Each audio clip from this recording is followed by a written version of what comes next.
વર્ધમાન નગરમાં સાધ્વી દ્રષ્ટિય શાસ્ત્રીજી મહારાજ સાહેબનો ભવ્ય ચાતુર્માસ પ્રવેશ વાજતે ગાજતે નીકળેલી સ્વાગત યાત્રા વચ્ચે ભક્તિમય માહોલમાં સર્જાયો. પાઠશાળાના મહત્વ અંગે આપ્યો પ્રેરક સંદેશ.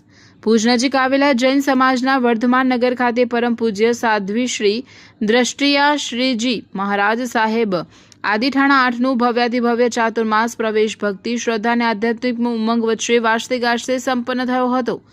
પૂજ્ય સાધ્વીના આગમનને લઈ સમગ્ર વર્ધમાન નગર ભક્તિમય માહોલથી ગુંજી ઉઠ્યું. ચાતુર્માસ નિમિત્તે પૂજ્ય વર્ધમાન નગરની પાવન ધરા પર પધારતા વર્ધમાન શ્વેતાંબર જિનાલય ટ્રસ્ટ દ્વારા પરંપરાગત સામૈયાનું આયોજન કરવામાં આવ્યું.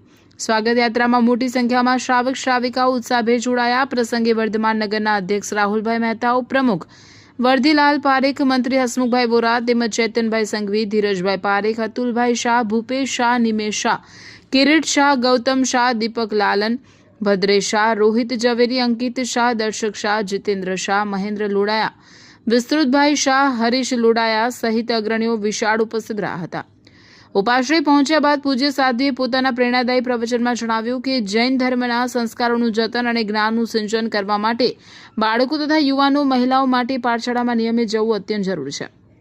ધાર્મિક શિક્ષણ જીવનને મૂલ્યનિષ્ઠ, સંસ્કારી અને ચારિત્ર્યવાન બનાવે છે તેમ તેમણે જણાવ્યું. આ પ્રસંગે 8 કોટી મોટી પક્ષના પરમ પૂજ્ય વિમળાબાઈ મહાસતીજી આદિઠાણાએ પણ નિશ્રા આપીને પ્રસંગને ગૌરવવંતો બનાવ્યો. વિધિ વિધાન દરમિયાન હૃદય પ્રદીપ જ્ઞાન પુસ્તક પૂજ્યને વહોરાવવાનો લાભ નલિનીબેન પ્રેમચંદ્ર શાહ પરિવારે લીધો. જ્ઞાનચરિત્ર ચંદરાજાનો રાસ વહોરાવવાનો લાભ વર્ધમાન નગરના અધ્યક્ષ, ઉપપ્રમુખ અને મંત્રી પરિવારોએ મેળવ્યો. પૂજ્યના ગુરુપૂજનનો લાભ માતૃશ્રી કમળાબેન હંસરાજ પારેખ પરિવારે લીધું, જ્યારે પૂજ્યશ્રીને કામડી વહોરાવવાનો લાભ હંસાબેન શશિકાંતભાઈ ભાછા પરિવારે લીધો. આશીષભાઈ શાહ એન્ડ પાર્ટીએ ભક્તિમય સંગીતની રમઝટ જમાવી સમગ્ર વાતાવરણ ભાવ વિભોર બનાવી દીધું હતું.